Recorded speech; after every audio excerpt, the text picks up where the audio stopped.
Índice reducido. Y el desarrollo del capitalismo en Rusia.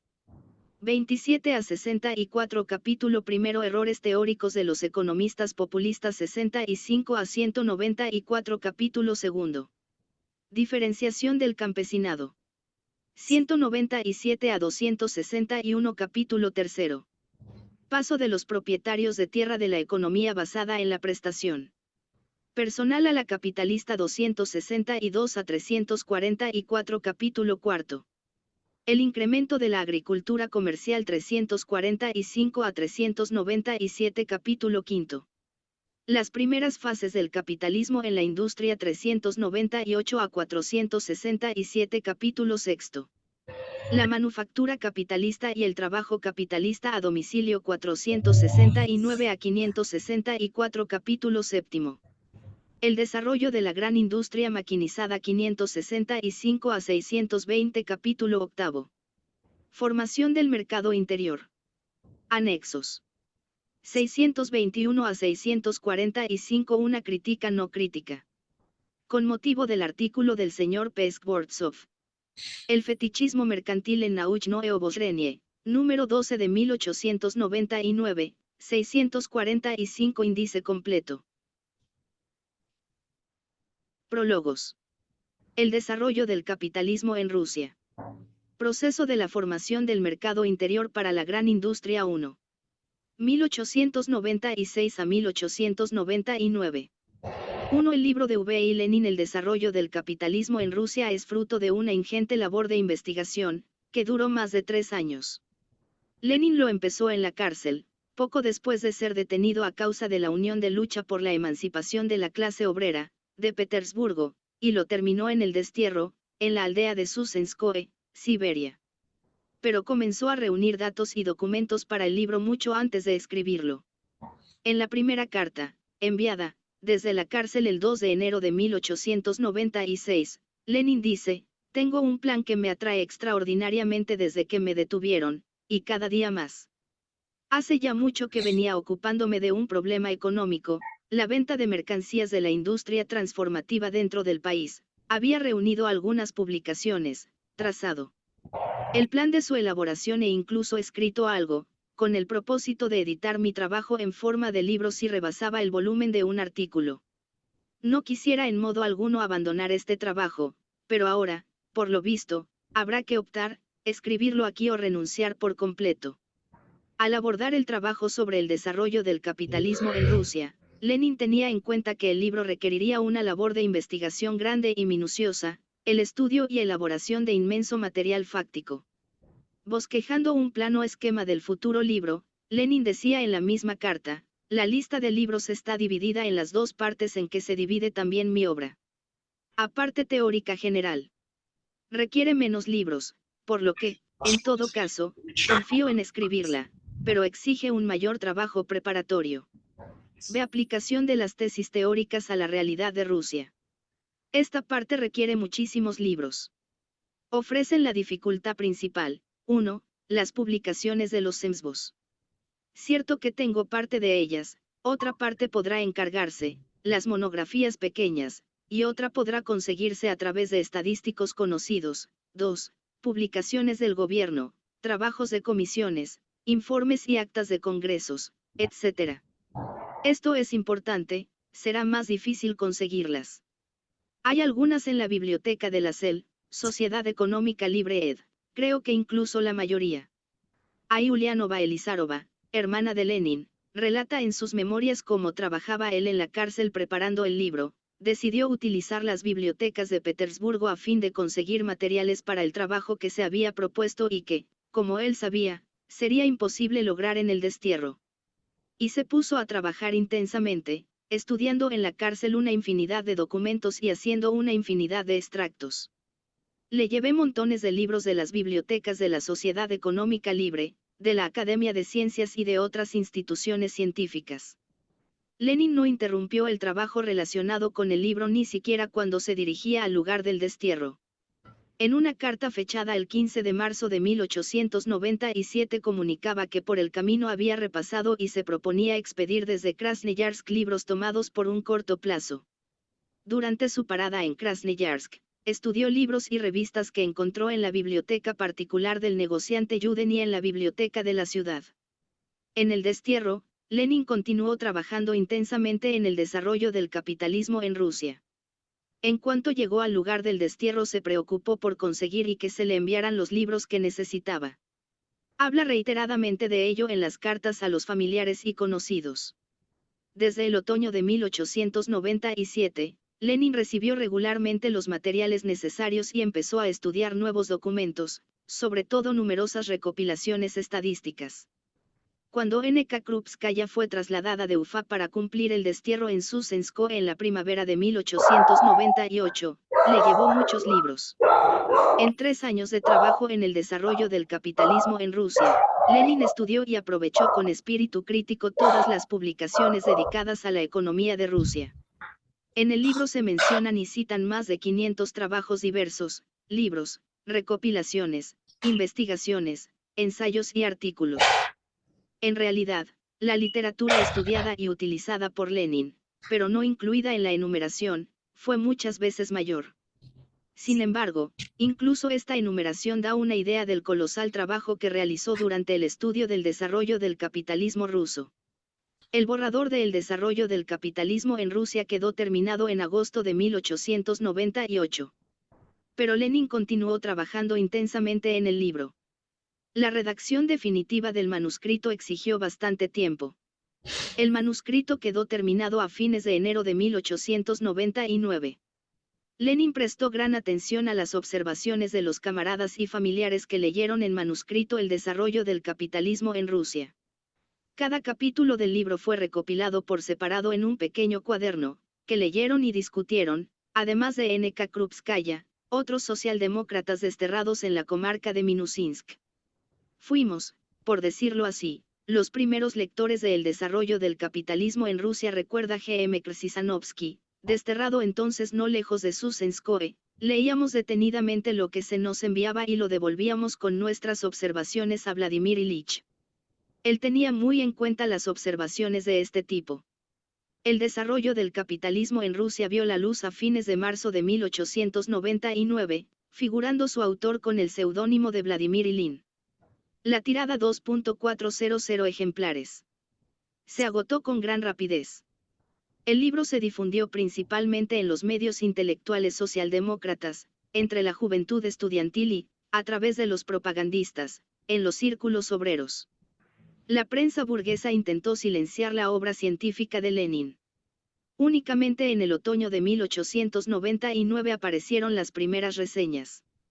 Lenin dio una respuesta demoledora a una de ellas en el artículo Una crítica no crítica, publicado en la revista Nauchnoe Obozrenie, revista científica, en el número de mayo-junio de 1900, véase el presente volumen, página 665-692. Prólogos. Prefacios. Prólogo a la primera edición. En el trabajo que ofrecemos, el autor se ha propuesto examinar la cuestión, cómo se forma el mercado interior para el capitalismo ruso. Sabido es que esta interrogante fue planteada hace ya tiempo por las principales figuras de las concepciones populistas 2, con los señores VV y N. asterisco a la cabeza. Nuestra tarea estribará en la crítica de esas concepciones. No hemos considerado posible limitarnos en esta crítica al análisis de los errores e inexactitudes en los puntos de vista de los adversarios. Para dar respuesta a la cuestión planteada nos ha parecido insuficiente aducir hechos que demuestran la formación y el crecimiento del mercado interior. Hubiera podido objetarse que esos hechos habían sido elegidos de manera arbitraria y que se habían omitido los hechos que dicen lo contrario. Nos ha parecido necesario examinar e intentar exponer todo el proceso en su conjunto del desarrollo del capitalismo en Rusia. Ni qué decir tiene que un objetivo tan extenso habría sido superior a las fuerzas de una sola persona de no introducir en él algunas limitaciones. En primer lugar, como se ve ya por el título, tomamos el problema del desarrollo del capitalismo en Rusia exclusivamente desde el punto de vista del mercado interior, dejando aparte la cuestión del mercado exterior y los datos relativos al comercio exterior. En segundo lugar, nos limitamos a la época posterior a la Reforma 3 en tercer. 2. Populismo, corriente política e ideológica surgida en Rusia en los años 70 del siglo XIX, que existió varios decenios. Los populistas se consideraban socialistas, pero la idea que tenían del socialismo era utópica, estaba en contradicción con todo el desarrollo social. Los populistas afirmaban que el capitalismo no se desarrollaría en Rusia y que, si bien surgían grandes empresas capitalistas, se trataba de una casualidad y de una desviación de cierto camino correcto del progreso en Rusia. A su juicio, ese camino correcto consistía en desarrollar la pequeña producción. Según ellos, no era la clase obrera, sino el campesinado quien establecería en Rusia el socialismo, cuya célula básica debía ser la comunidad campesina, que se conservaba en la Rusia del siglo XIX y comienzos del XX como un vestigio del régimen de la servidumbre, como trabas medievales que encadenaban a los campesinos y frenaban el progreso social. Las concepciones filosóficas del populismo eran una mezcla ecléctica de positivismo, neocantismo y otras corrientes de moda en aquellos tiempos. Los ideólogos del populismo PL y N.K. Mikhailovsky defendían una concepción idealista de la historia, negaban el papel de las masas populares en el proceso histórico y afirmaban que la historia la hacen las grandes personalidades, los héroes, que ellos oponían a la muchedumbre considerándola inerte. En distintos periodos surgieron en Rusia partidos políticos que sustentaban concepciones populistas. Los populistas revolucionarios de los años 70 del siglo pasado iban a las aldeas, al pueblo, y hacían agitación entre los campesinos, tratando de levantarlos contra el zar y los terratenientes. En 1876 se organizó la Sociedad Populista Tierra y Libertad, que en 1879 se escindió en dos partidos. Uno, el Reparto Negro, siguió haciendo propaganda revolucionaria. El otro, denominado Voluntad del Pueblo, luchó contra el zarismo por medio del terror individual, del asesinato de los representantes del poder zarista. Ambos partidos se disolvieron en los años 80. A fines de los años 80 y comienzos de la década del 90 del siglo pasado, en las páginas de la prensa legal rusa apareció una corriente populista, conocida con la denominación de populismo liberal. Los populistas liberales renunciaron a la lucha revolucionaria contra la autocracia e intentaron conseguir del gobierno zarista algunas reformas en provecho, principalmente, de la parte acomodada del campesinado, los kulaks. Al mismo tiempo, sostuvieron en sus artículos y libros una encarnizada lucha contra el marxismo. Entre los representantes principales del populismo liberal figuraron N.K. Mikhailovsky, V.P. Berantsab y N.F. Danielson. 3. La reforma. Se trata de la reforma de 1861 que abolió la servidumbre en Rusia. El gobierno zarista implantó esta reforma para asegurar en máximo grado los intereses de unos terratenientes feudales, se conservó la posesión agraria de los terratenientes, y las tierras de los campesinos fueron declaradas propiedad de los terratenientes, aquellos podían recibir un. Prólogos. Lugar. Tomamos principalmente y de modo casi exclusivo los datos que se refieren a las provincias interiores puramente rusas. En cuarto lugar, nos limitamos exclusivamente al aspecto económico del proceso. Mas, con todas las limitaciones indicadas, el tema sigue siendo extraordinariamente vasto. No se le ocultan en modo alguno al autor la dificultad e incluso el peligro de abordar un tema tan amplio, pero le ha parecido que, a fin de poner en claro la cuestión del mercado interior para el capitalismo ruso, es absolutamente preciso mostrar la relación y dependencia de los distintos aspectos del proceso que tiene lugar en todas las esferas de la economía social. Por eso nos limitamos a examinar los rasgos fundamentales del proceso, dejando para investigaciones posteriores su estudio más especial. Asterisco VV, seudónimo de V.P. Berantsab, N.On., seudónimo de N. Danielsen. Véase V. y Lenin, obras completas, segunda editorial, B.S. Aires, ed. Cartago. 1969, biografías, tomo complementario 1. Ed. El plan de nuestro trabajo es el siguiente. En el capítulo primero examinaremos, de la manera más breve posible, las tesis teóricas fundamentales de la economía política abstracta relativas al problema del mercado interior para el capitalismo. Eso servirá a modo de introducción al resto de la obra, basada en hechos, evitándonos la necesidad de hacer numerosas referencias a la teoría en la exposición ulterior.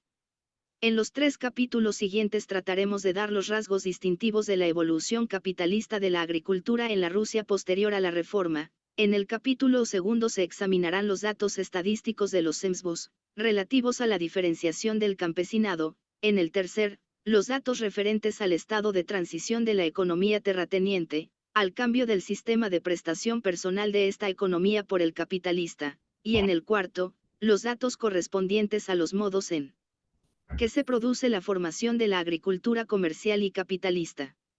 Los 3 capítulos que siguen después serán consagrados a las formas y fases de desarrollo del capitalismo en nuestra industria. En el capítulo quinto examinaremos las primeras fases del capitalismo en la industria, precisamente en la pequeña industria campesina, la llamada de los custares. En el sexto, los datos relativos a la manufactura capitalista y al trabajo capitalista a domicilio, y en el séptimo, los referentes al desarrollo de la gran industria maquinizada.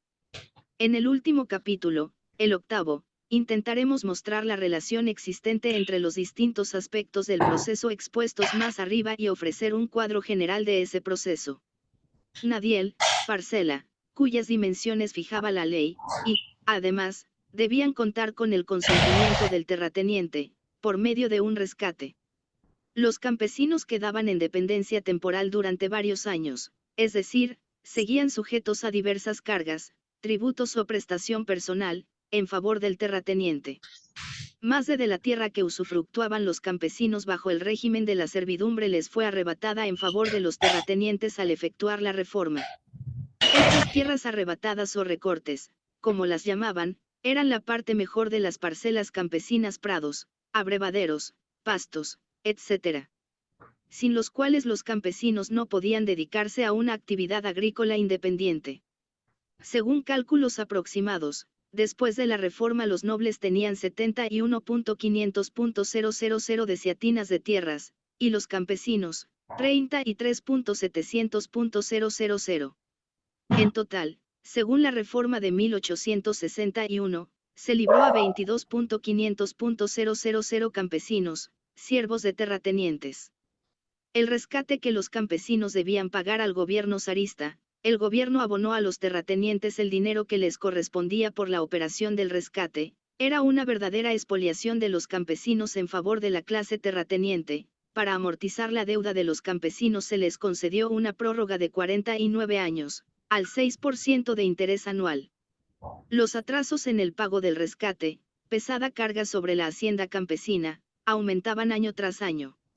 La reforma provocó la depauperación masiva de los campesinos y la ruina de sus haciendas. Los campesinos que habían dependido de los terratenientes pagaron al gobierno, en concepto de rescate, 1.900 millones de rublos, mientras que el valor de esas tierras en el mercado no pasaba de 544 millones.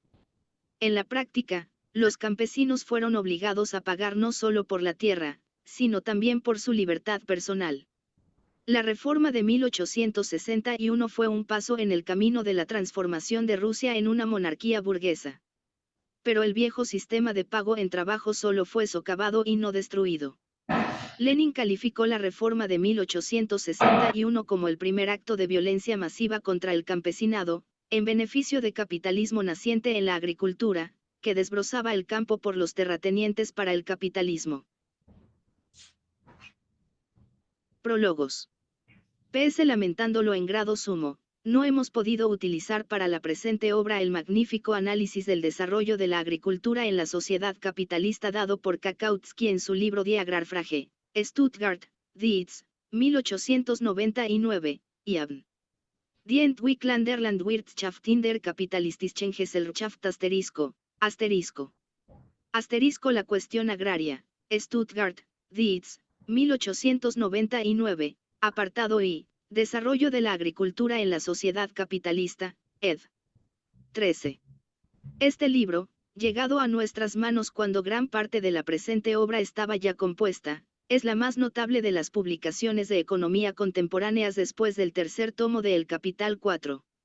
Kautsky investiga las tendencias fundamentales de la evolución capitalista de la agricultura. Su misión estriba en examinar los diversos fenómenos que se operan en la agricultura moderna como manifestaciones parciales de un proceso general, B. Es interesante señalar hasta qué grado son idénticos los rasgos fundamentales de este proceso general en Europa Occidental y en Rusia pese a las enormes peculiaridades de la última tanto en el aspecto económico como en el extraeconómico. Para la agricultura capitalista moderna, modern, por ejemplo, son, en general, típicos la división creciente del trabajo y el empleo de máquinas, Kautsky, 4, b, c, que también llama la atención en la Rusia posterior a la reforma. Ver más abajo, capítulo 3. Párrafo 7 y 8, capítulo 4, en particular párrafo 9. El proceso de proletarización de los campesinos, título del capítulo 8 del libro de Kautsky, se expresa por doquier en la difusión de toda clase de tipos de trabajo asalariado entre los pequeños campesinos. Kautsky, 8, b. Paralelamente a ello observamos en Rusia la formación de una enorme clase de obreros asalariados con Nadiel. Véase más abajo, capítulo 2. La existencia de pequeños campesinos en toda sociedad capitalista no se explica por la superioridad técnica de la pequeña producción en la agricultura, sino por el hecho de que estos reducen sus necesidades a un nivel inferior al de los obreros asalariados y se esfuerzan en el trabajo incomparablemente más que estos últimos. Kautsky, b. El obrero asalariado agrícola se encuentra en mejor situación que el pequeño campesino, dice Kautsky en repetidas ocasiones, S***110, 317, 320, análogo. Fenómeno se observa en Rusia, véase más abajo, capítulo 2, párrafo 11, c, 5. Prólogo. Ed **seite, página. Ed. 14. Es, pues, natural que los marxistas de Europa Occidental y los rusos coincidan en la valoración de fenómenos como los trabajos agrícolas fuera de su localidad, para emplear la expresión rusa, o el trabajo agrícola asalariado de los campesinos errantes como dicen los alemanes. Kautsky, S192, CUNF más abajo, capítulo 3, párrafo X, o de otro fenómeno como el éxodo de los obreros y campesinos del campo a la ciudad y a las fábricas. Kautsky, 9, S343 especialmente y otras muchas. CUNF. Más abajo, capítulo 8, párrafo 2, el traslado de la gran industria capitalista al campo. Kautsky, S187. CUNF. Más abajo, capítulo 7, párrafo 8. No nos referimos ya a la idéntica valoración de la significación histórica del capitalismo agrícola. Kautsky, Pasim *, en especial S289, 292 y 298. CUNF.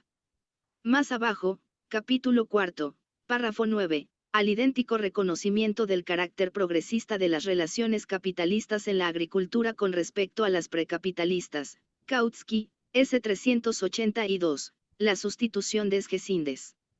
4 en febrero o primeros de marzo de 1899, encontrándose desterrado, Lenin recibió el libro Die Agrarfrage, la cuestión agraria, de Kautsky, que a la sazón era todavía marxista. Por aquel tiempo la mayor parte del libro El desarrollo del capitalismo en Rusia estaba ya en prensa y Lenin decidió remitirse a la obra de Kautsky en el prefacio. Lenin cita el libro de Kautsky para subrayar lo que había de común en las regularidades fundamentales del desarrollo del capitalismo en la agricultura de Europa Occidental y de Rusia, no obstante toda la peculiaridad de este proceso en los diversos países. 5. En la segunda edición de El desarrollo del capitalismo en Rusia 1908 se cambió la numeración de los apartados porque Lenin introdujo varias adiciones en el libro. El lugar a que alude aquí Lenin se encuentra en el cap. 2. Párrafo 12, c, página 171 a 173. Prólogos. Braceros personalmente dependientes, criados, y der Instleute, intermedio entre el bracero y el arrendatario, campesino que arrienda la tierra a cambio del pago en trabajo, por jornaleros que fuera del trabajo son hombres libres, constituiría un gran progreso social. CUNF. Más abajo, capítulo 4, párrafo 9, 4. Kautsky admite rotundamente que ni cabe pensar, S338, en el paso de la comunidad rural a la agricultura moderna en gran escala sobre bases comunales.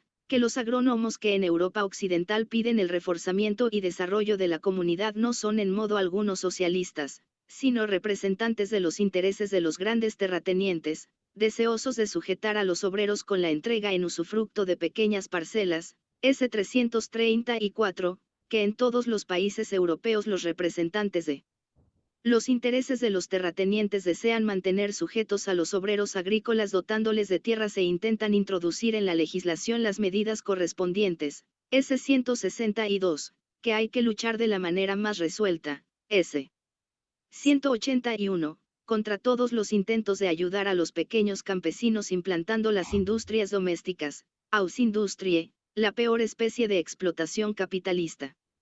Consideramos necesario subrayar la completa solidaridad en las concepciones de los marxistas de Europa Occidental y rusos en vista de los últimos intentos de los representantes de populismo de trazar una marcada diferencia entre unos y otros. Ver la declaración del señor V. Berant-Savecha el 17 de febrero de 1899 en la Sociedad de Fomento de la Industria y el Comercio de Rusia, Novo Evremia, número 8255, 19 de febrero de 1899. 6. Asterisco en diferentes lugares ed. Prólogo a la segunda edición 7. Este trabajo fue escrito en vísperas de la Revolución Rusa, durante cierta calma que reinó después de la explosión de las grandes huelgas de 1895 a 1896. Entonces el movimiento 6. El 17 de febrero de 1899 se discutió en la Sociedad de Fomento de la Industria y el Comercio de Rusia un informe sobre el tema "No será posible reconciliar el populismo con el marxismo". El populista Berantsov afirmó en su discurso que los representantes de la novísima corriente del marxismo en Occidente estaban más cerca de los populistas rusos que de los marxistas rusos. El 19 de febrero, 3 de marzo, de 1899 se publicó una breve reseña de esta reunión en el periódico reaccionario Novo Evremia, Tiempo Nuevo, de San Petersburgo 7. La segunda edición de El desarrollo del capitalismo en Rusia apareció en 1908. Su publicación fue anunciada en marzo de dicho año, en el número 10 de Nizhnaya Letopis, Anales Bibliográficos. Lenin volvió a revisar el texto del libro para la segunda edición, corrigió las erratas, introdujo numerosas adiciones y escribió un prefacio nuevo, fechado en julio de 1907. En esta edición sustituyó las expresiones destinadas a sortear la censura discípulos, partidarios de los trabajadores, con las denominaciones propias, marxistas, socialistas, y las alusiones a la nueva teoría, con referencias a Marx y al marxismo. Lenin introdujo en su libro adiciones considerables, basándose en nuevos datos estadísticos. Dedicó un nuevo apartado, el 11, en el capítulo segundo a analizar los balances de los censos militares de caballos de 1896 a 1900. Adujo hechos complementarios que confirmaban sus conclusiones anteriores respecto al desarrollo del capitalismo en Rusia, en particular, datos nuevos de la estadística fabril. Hizo también un análisis del Censo General de la Población de 1897, que mostraba con mayor plenitud la estructura de clases en Rusia. Véase el capítulo séptimo, párrafo V, páginas 544 a 550. Complemento a la segunda edición. Lenin no dejó de trabajar en el libro El desarrollo del capitalismo en Rusia ni siquiera después de aparecer la segunda edición. Así lo prueban las adiciones que hizo en 1910 a la página 405 de dicha edición sobre la clasificación de las fábricas según el número de obreros en 1908, véase la ilustración en la página 559 del presente volumen. En el prefacio a la segunda edición, Lenin apunta la posibilidad de rehacer en el futuro su obra y señala que, en ese caso, habría que dividirla en dos tomos. Consagrar el primero a analizar la economía de Rusia antes de la revolución de 1905 a 1907, y el segundo, a estudiar el balance y los resultados de la revolución. Lenin dedicó varias obras a estudiar la influencia de la revolución de 1905 a 1907, figurando entre ellas el programa agrario de la socialdemocracia en la primera revolución rusa de 1905 a 1907, escrito a fines de 1907. Prólogos. Obrero parecía haberse ensimismado, difundiéndose en amplitud y profundidad y preparando el comienzo de la ola de manifestaciones de 1901. El análisis del régimen económico social y, por consiguiente, de la estructura de clases de Rusia, que hacemos en la presente obra, análisis basado en una investigación económica y en un examen crítico de los datos estadísticos, se ve confirmado hoy por la actuación política abierta de todas las clases en el curso de la Revolución. 8. Se ha puesto plenamente de relieve el papel dirigente del proletariado, así como que su fuerza en el movimiento histórico es inconmensurablemente mayor que su proporción numérica en la masa total de la población. La base económica de uno y otro fenómeno queda demostrada en este trabajo. Además, la revolución está revelando cada vez con mayor claridad el carácter doble de la situación y del papel del campesinado. Por una parte, enormes vestigios de la economía basada en la prestación personal y toda clase de supervivencias de la servidumbre, con la inaudita depauperación y ruina de los campesinos pobres, explican plenamente las profundas fuentes del movimiento revolucionario de los campesinos, las profundas raíces del espíritu revolucionario del campesinado como masa. Por otra parte, tanto en el curso de la revolución como en el carácter de los diversos partidos políticos y en numerosas corrientes ideológicas y políticas, se manifiesta la estructura de clase, internamente contradictoria, de esta masa, su espíritu pequeño burgués, el antagonismo existente entre las tendencias de propietario y de proletario en el seno de la misma. Las vacilaciones del pequeño propietario empobrecido, entre la burguesía contrarrevolucionaria y el proletariado revolucionario, son tan inevitables, como lo es un fenómeno observado en toda sociedad capitalista. Una minoría insignificante de productores pequeños se enriquecen, se hacen gente y se convierten en burgueses, mientras que la mayoría. 8. Trátase de la primera revolución rusa, la revolución democrática burguesa de 1905 a 1907. La revolución comenzó el 9 de enero de 1905. Aquel día, los obreros de San Petersburgo se dirigieron con sus mujeres y sus hijos al Palacio de Invierno para entregar al zar una petición, en la que exponían sus insoportables condiciones de vida y su falta absoluta de derechos. En respuesta, el zar ordenó ametrallar la manifestación pacífica. En las calles de Petersburgo cayeron muertos miles de obreros inermes, mujeres, niños y ancianos. La clase obrera de toda Rusia respondió al crimen del gobierno zarista con manifestaciones, huelgas y acciones armadas. Los obreros, al frente de la revolución, lucharon por derrocar la autocracia y proclamar la República Democrática, abolir la gran propiedad agraria e implantar la jornada de 8 horas. En el verano de 1905, los obreros de Ivanovo-Voznesensk formaron el primer Soviet, Consejo, de Diputados Obreros, ejemplo que fue seguido por los obreros de otros centros industriales.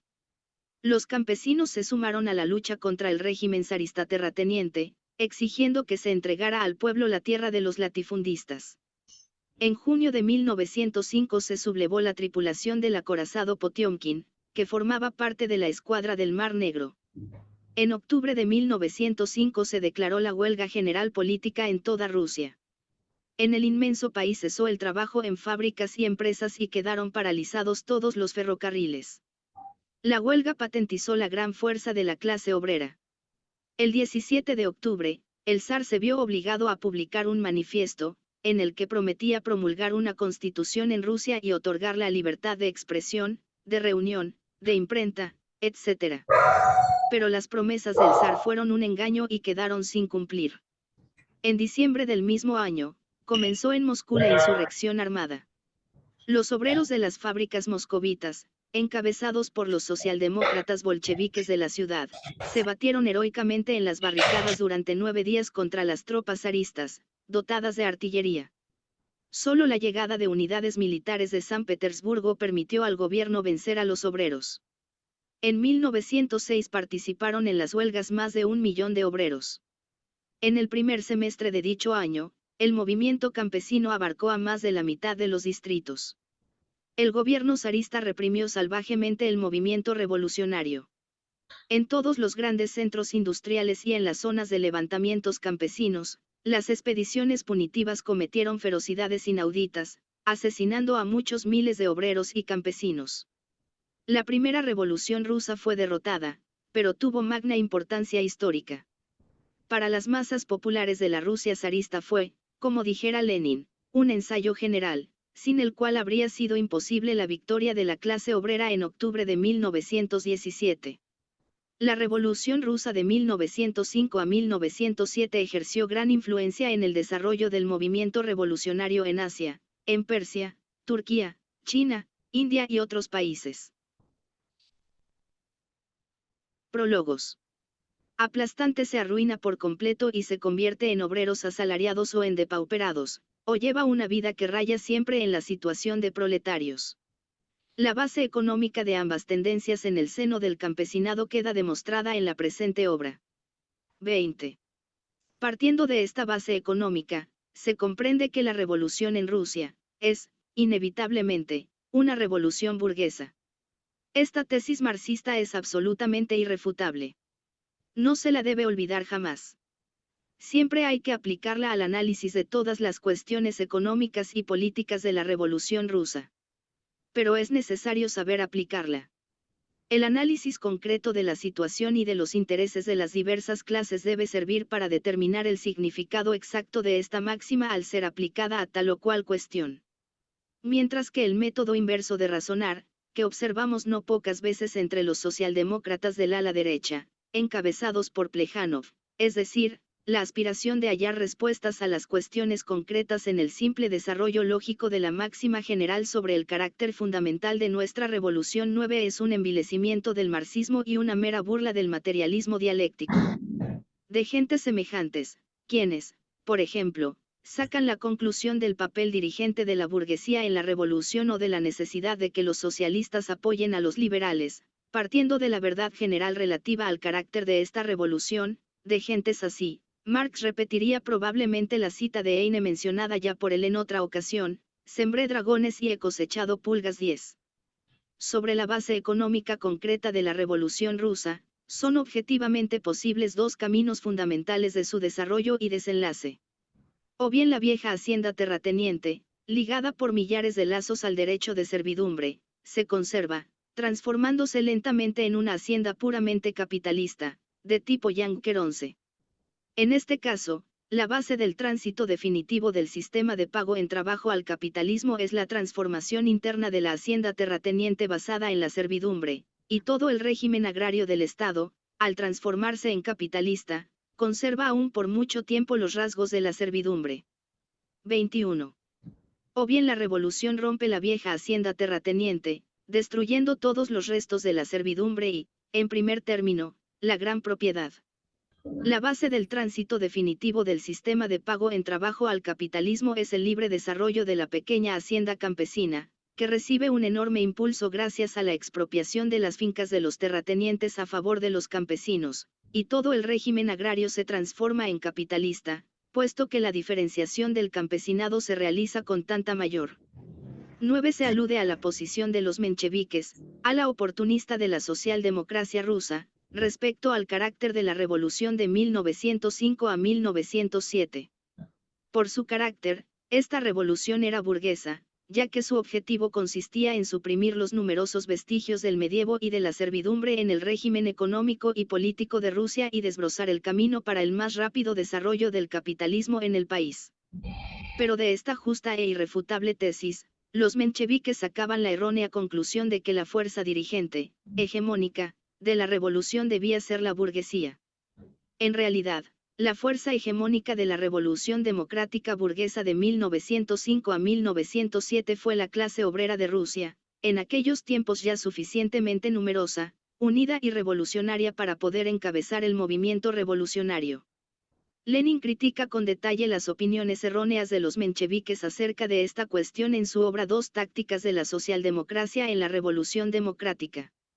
10. Marx citó la expresión de Heine sobre quienes hacen coro: he sembrado dientes de dragón y he cosechado pulgas en el capítulo 4 del segundo tomo de la ideología alemana, véase C. Marx y F. Engels. Obras, segunda editorial en ruso, 1955, T3, página 514. 11. Yankers, denominación que se daba en Prusia a los grandes propietarios agrarios, pertenecientes al estamento superior, la nobleza. Prólogos. Rapidez, cuanto más radicalmente son eliminados los vestigios de la servidumbre. Dicho con otras palabras, o bien la conservación de la masa principal de la propiedad de los terratenientes y de los principales pilares de la vieja superestructura, de aquí el papel preponderante del burgués liberal monárquico y del terrateniente, el rápido paso a su lado de los campesinos acomodados, la degradación de la masa de campesinos que no solo es expropiada en enorme escala, sino que, además, es esclavizada por los distintos sistemas de rescate propuestos por los demócratas constitucionalistas 12 y oprimida y embrutecida por el dominio de la reacción. Los albaceas de semejante revolución burguesa serían los políticos de tipo parecido a los octubristas 13 o bien la destrucción de la propiedad de los terratenientes y de todos los pilares principales de la vieja superestructura correspondiente, el papel predominante del proletariado y de la masa de campesinos con la neutralización de la burguesía vacilante o contrarrevolucionaria, el desarrollo más rápido y libre de las fuerzas productivas sobre la base capitalista con la mejor situación posible, en la medida que es en general concebible en las condiciones de la producción de mercancías, de las masas obreras y campesinas. De aquí la creación de las premisas favorables para el ulterior cumplimiento por la clase obrera de su auténtica y fundamental misión, la transformación socialista.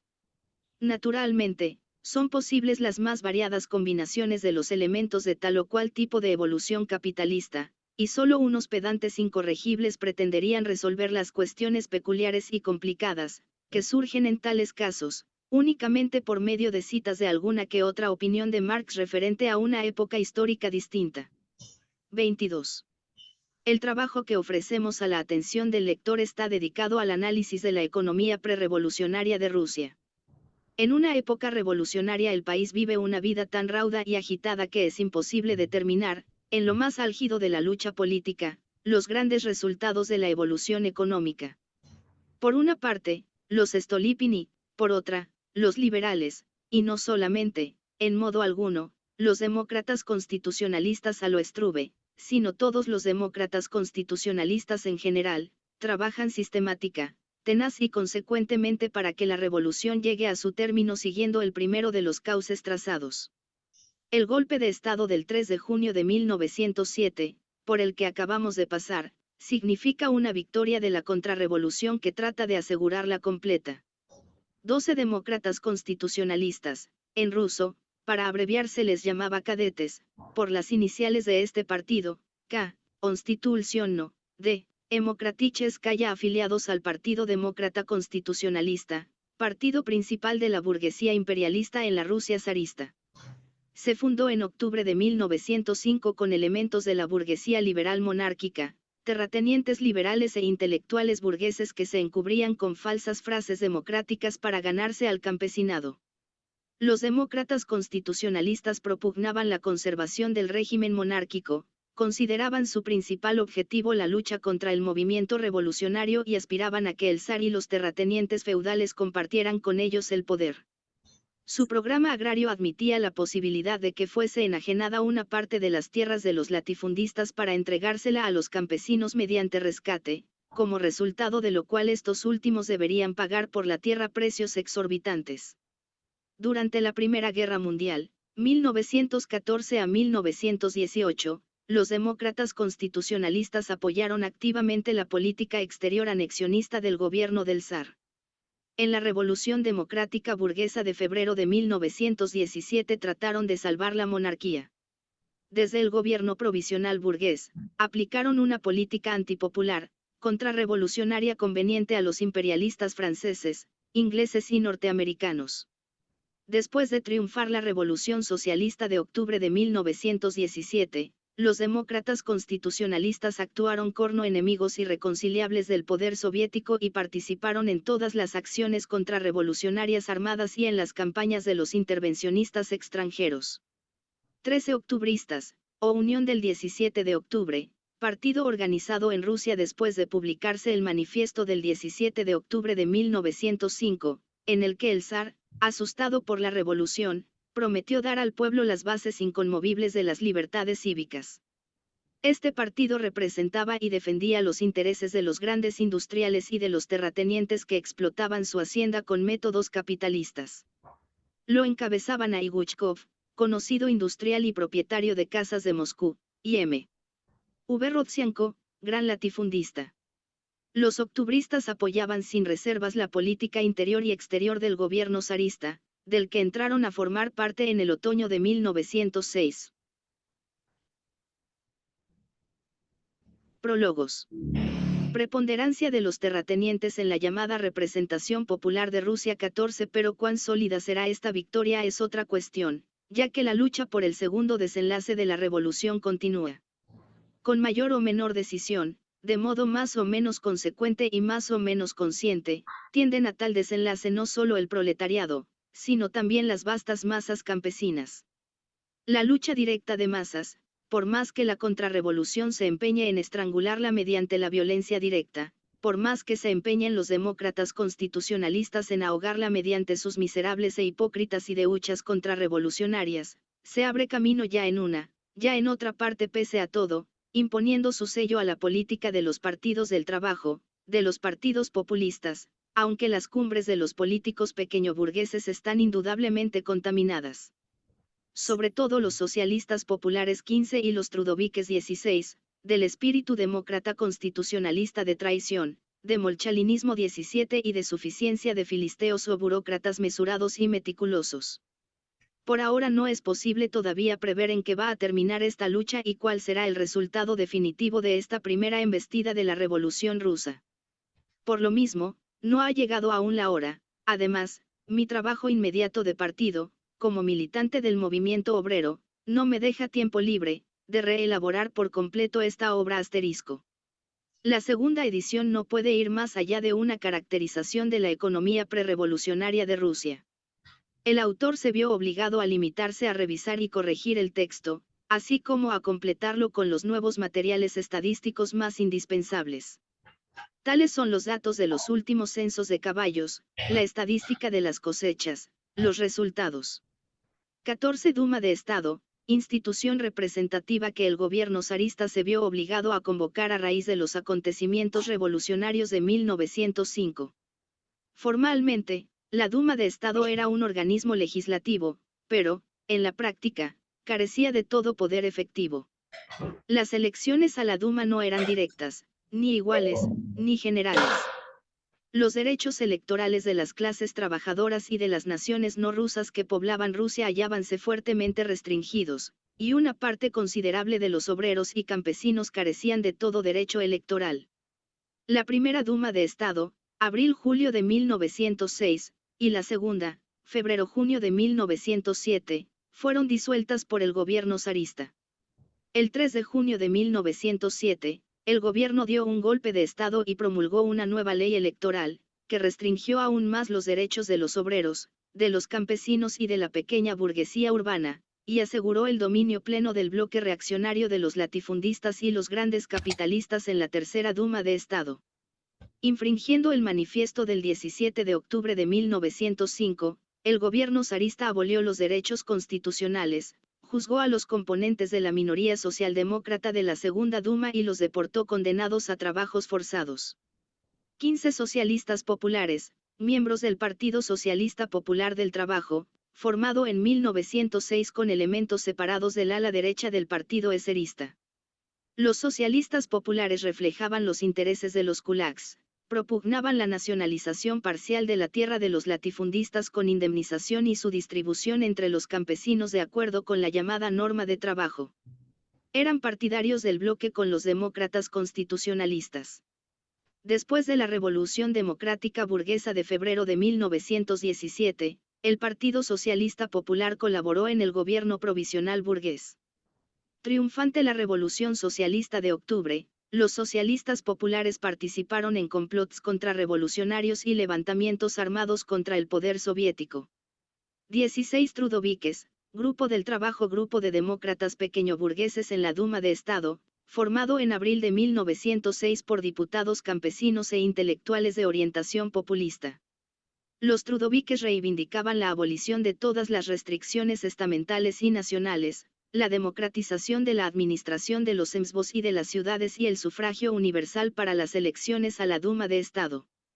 El programa agrario de los trudoviques propugnaba la entrega de la tierra de los latifundistas a los campesinos y la aplicación del principio populista de usufructo igualitario laboral del suelo con repartos sistemáticos de la tierra según el número de bocas o de miembros de la familia aptos para el trabajo. En la Duma de Estado, los trudoviques vacilaban entre los demócratas constitucionalistas y los bolcheviques. Estas vacilaciones obedecían a la misma naturaleza de clase de los campesinos como pequeños propietarios.